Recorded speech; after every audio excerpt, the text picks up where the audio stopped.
আবারও ইরানের পরমাণু খাতে বড় সাফল্য। ৯ এপ্রিল আসছে নতুন চমক।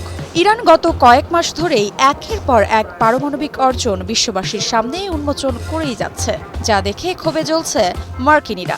যখনই ট্রাম্প হুমকি দিচ্ছে, ঠিক তখনই অদ্ভুতভাবে ইরান সামনে আনছে তাদের নতুন নতুন আবিষ্কার। এবারও তার ব্যতিক্রম হয়নি।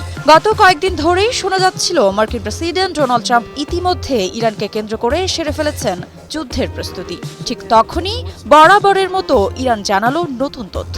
ইরানের পরমাণু শক্তি সংস্থার ভাইস প্রেসিডেন্ট এবং প্রধান মোহাম্মদ ইসলামী ঘোষণা করেছেন, আগামী ৯ এপ্রিল ইরান প্রদর্শন করবে তাদের সর্বশেষ সাফল্য, যা দেখে শিহরিত হতে পারে বিশ্ববাসী। ইরানের পারমাণবিক শক্তি খাতে একের পর এক সাফল্য ধরা দিচ্ছে বলে জানিয়েছে দেশটির পরমাণু শক্তি সংস্থা। ইরানের পরমাণু শক্তি সংস্থার প্রধান মোহাম্মদ ইসলামী জানিয়েছেন, চলতি বছর তারা ১০০ এর বেশি গুরুত্বপূর্ণ অর্জন করেছে, যার মধ্যে কিছু গুরুত্বপূর্ণ সাফল্য আগামী ৯ এপ্রিল উন্মোচন করা হবে। এই উপলক্ষে তেহরানে আয়োজিত হবে একটি বড় অনুষ্ঠান। সেখানে উপস্থিত থাকবেন সরকারের শীর্ষ পর্যায়ের কর্মকর্তারা। এ বিষয়ে ইসলামী জানান, আল্লাহর অশেষ রহমত আর বিজ্ঞানীদের কঠোর পরিশ্রমে ১৪০৩ সাল পারস্য বর্ষপঞ্জি অনুযায়ী ছিল সফলতায় ভরা। আমরা গবেষণার গতি রেখেছি এবং বড় বড় অগ্রগতি অর্জন করেছি। তিনি আরও বলেন, গবেষণার জন্য তৈরি করা অবকাঠামো এখনও ফল দিচ্ছে। এই ধারা আগামীতে অব্যাহত থাকবে। টানা সপ্তমবারের মতো বেস্ট টিস্যু পেপার ব্র্যান্ড হিসেবে স্বীকৃতি পেয়েছে বসুন্ধরা টিস্যু।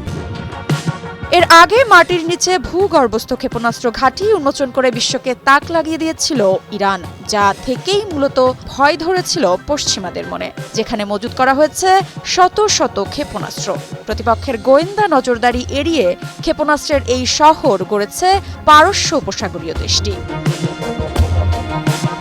মিসাইলগুলোর মাটির নিচে শত শত মিটার গভীরে রাখা হয়েছে। খুব অল্প সময়ের মধ্যে কার্যকর হতে পারে এই ক্ষেপণাস্ত্রগুলো। ইরান যে ক্ষেপণাস্ত্র প্রকাশ্যে এনেছিল তার পাল্লা ছিল ১৭০০ কিলোমিটার, যা সরাসরি তেল আবিবে আঘাত হানতে সক্ষম। এছাড়া ক্ষেপণাস্ত্রগুলোকে শত শত কিলোমিটার দূর থেকে ছোড়া এবং অপারেট করা যাবে।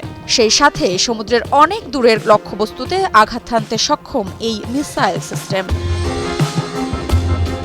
এদিকে ইরান দাবি করছে, তাদের পারমাণবিক গবেষণা ও প্রযুক্তি পুরোপুরি শান্তিপূর্ণ উদ্দেশ্যে পরিচালিত হচ্ছে।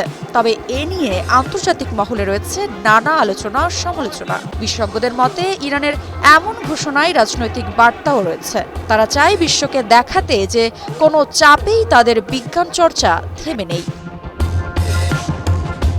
২০১৫ সালের ঐতিহাসিক পরমাণু চুক্তি জ্যাকোবা থেকে যুক্তরাষ্ট্রের সরে যাওয়ার পর থেকেই পশ্চিমা বিশ্বের সঙ্গে ইরানের সম্পর্ক বেশ উত্তেজনাপূর্ণ। এই অবস্থায় ইরানের বিজ্ঞান ও প্রযুক্তি অগ্রগতির ঘোষণা আন্তর্জাতিক অঙ্গনে নতুন করে আলোচনার জন্ম দিতে পারে। ইরান বলছে, তারা শান্তিপূর্ণ পথে এগোচ্ছে, কিন্তু বিশ্ব কি সেই পথে চোখে চোখ রেখে হাঁটতে পারবে? ৯ এপ্রিলের অনুষ্ঠানে কি আসে, সেটি এখন দেখার বিষয়। ঋত্বিকা বিশ্বাস, নিউজ 24।